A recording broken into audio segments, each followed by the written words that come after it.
Hi guys, it's me, Sherwin in Maine, USA. Okay guys, this is my first YouTube channel guys. So ang pag-uusapan natin ngayon is about NCLEX. Alright, so pag nurse ka sa Philippines and then you wanted to work in the United States, you just have to pass two exams. Number one, yung NCLEX, and number two, yung English test. And in addition to that, dapat at least meron kang 1 year RN experience. Alright? But some states do not really require 1 year RN experience, guys. So, let's talk about NCLEX kasi ito naman talaga yung topic natin today. Alright, so before ka makapag-NCLEX, guys, there are a lot of agencies na pwedeng tumulong sa'yo, such as yung iba. Basta i-research mo na lang guys kasi ayoko mag-recommend. But for me, my journey was, I did my DIY. Yeah, do it your own. Ganon. Yeah, so I did my DIY. But before that guys, before I did my NCLEX, talagang nag-research ako guys on which state I want to be an RN. Kasi ayoko na yung mga endorsement. Kasi pag kunwari pumasa ka sa New York, you have to endorse that or transfer that license to, for example, Maine. Ganon. So for me, ayoko ng hassle na parang mahassle ba. So yun, nag-select ako guys, and ang hinahanap ko talaga at first is the safest and the lowest crime rate na state sa Amerika. So, I came up with the three: Vermont, New Hampshire, and Maine. Okay. So, nung nakita ko si Maine, maganda siya guys kasi malapit sa dagat. You have the lobster, you have the lighthouses, you have the seafoods, you have a lot of forests and trails. So, yun. So I decided, and then Mainers daw are very kind. Di ba? Tapos border pa siya ng Canada. So, it's gonna be something like, okay, I'm gonna travel to Canada and that's it. So, yun. So, when I search for the NCLEX, guys, I directly message the Board of Nursing via their website. This is the link. Yan. That's the website, guys. So, all you have to do is to just register. How?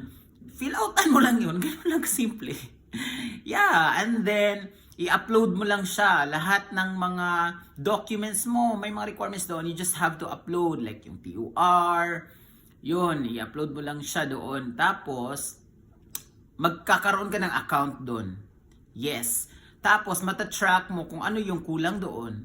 'Di ba? Ganon. So, sa Maine po, they cannot issue licensure pag wala pang SSN. So meaning dapat pumasa ka, okay lang. Pagdating mo na dito sa Maine, that's the time they will give you the license. Kasi you need the SSN, which is yung Social Security Number or SSN. Makukuha mo lang siya pag dumating ka na dito. Pero makakalabas ka pa ng Pilipinas, guys. Mabilis lang yun. Basta ang unahin mo lang mag-exam. So ang requirements ng ng Maine Board of Nursing, dapat lang meron kang CGFNS SES. SES is Credential Evaluation Service. So meaning i-evaluate nila yung CGFNS para siyang CHED sa atin na mag-evaluate ng bachelor's degree mo sa Philippines na kung na-equivalent siya. So pag equivalent siya, isi-send niya yung result na yon sa Maine Board of Nursing. So pag na-send na yon, wala na.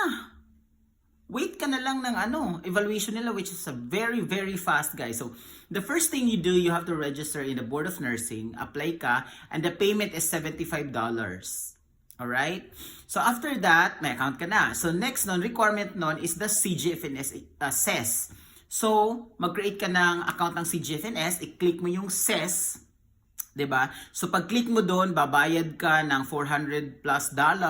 So, after that, may account ka na ng CGFNS. Tapos, hindi pa ma-evaluate yung mga documents mo because they need the hard copy of those documents from your school. Such as yung TOR mo sa school, tapos yung credentials mo, license mo sa PRC, needed nila yun. Tapos, yung high school diploma din. Yung high school diploma, the good thing about CGFNS, if you can just upload it on your own. Scan mo lang kasi upload. Yun lang. So, pag na-receive ng CGFNS ng tatlong yun, yung diploma high school, yung TUR ng bachelor's degree in nursing, tapos yung PRC documents, then magpapadala na sila ng ng equivalency na certificate to the main Board of Nursing directly. Kaya pag nag-register ka ng CGFNSS, guys, piliin mo yung main Board of Nursing kasi doon nila papadala. So pag napadala na yun, guys, ang bilis na lang kasi mag-evaluate na si pagtingin ni main BON yun. Bibigyan ka na ng eligibility. So you are eligible to take the NCLEX, ganyan-ganyan. So after that, magpipay ka ng $200. After ka na mag-pay ng $200, guys, kumati yung buhok. What? Okay, pag nag-pay ka ng $200, bibigyan ka ng Board of Nursing ng ATT. That's authorized to test. Oh. So kasi need mo yun eh. Pag magbibigyan ka na ng ATT, guys, magbayad ka ulit ng $150. Actually, that is for the fee in Makati, Philippines. Doon ka mag-exam. That's an examination venue fee. Diba? Ang yaman na ng Pearson VUE. So yun, yung pala, guys, yung mag-schedule ka ng exam, visit ka sa Pearson VUE. Ito yung itsura ng website. Yan, ganyan. So dyan ang scheduling, guys. So yun, so pag may ATT ka na, tapos magpa-schedule ka na doon, bayad ka na lang ng $150, yan. Tapos, yun na, ready to go ka na, all set. Kung sa America pa, all set, you're all set. Ganun sila dito, guys, pag na-kompleto mo na, you're good to go. So yun lang, so as a recap, guys, number 1, you just have to register at Main Board of Nursing. That's $75. Tapos, register ka ulit sa CGFNS. Piliin mo yung SES. That's $400+. Tapos, Pearson VUE na, guys. Yun yung $350 na babayaran mo. That's exam na. So, 3 po na website ang kailangan nyo pong puntahan at mag-register. And after that, yun, exam ka na. After the exam, pag pumasa ka, USRN ka na, guys. And then you stay here in Maine. O, di ba? Pag ayaw mo naman sa Maine, kasi depende yan. Pag walang job offer sa Maine, kunwari, yung offer, let's say Florida, Texas, then you can actually transfer na lang. Ang ganda kasi sa Maine, guys, if dito ka mag-register, it's a compact state. So kung ma-issuehan ako ngayon, pumunta ako ng Maine. So, I have the license. Ang nakatatak doon is compact state siya. Meaning, may mga state kasi na compact. Kumbaga sisters na you don't need to endorse or to take the exams there, like endorsement. Yung license ko sa Maine, applicable na siya. I think there are, if I'm not mistaken, guys, mga siguro 30 plus siguro na state na compact. So, for example, compact siya sa Florida, for example lang. So, pwede ako mag-practice doon sa Florida. Dalhin ko lang yung license ko. So, yan, guys. So, ganun yung NCLEX. Tapos, yung exam naman, guys, sa next vlog na lang. Okay? So, ngayon, pag-usapan lang natin yung process para alam nyo kung ano yung mga agency na, kung mag-DIY kayo, mahal kasi ang agency, guys. Ang balita ko, umaabot sila ng pinakamababa, ha, 85,000. Meron din 60,000, pero usually may 48,000 siguro. Pero pag ikaw lang kasi mag-DIY, guys, wala naman masyado magastos kasi 'di ba? $75 lang yung yung Main Board of Nursing, tapos yung CGFN $400, tapos yung Pearson VUE, ganun. Kaya mo yan, guys, kasi sa akin nga nag-DIY ako, 'di ba? So yun, mag-search ka on how, kung tinatamad ka, pwede ka naman mag-agency. Pero maganda kasi yung nakakapag-process ka on your own. Kasi yung agency, guys, minsan, hindi binibigay yung password. Sila lang naghahawak. So you cannot really track what's happening on your application. Diba?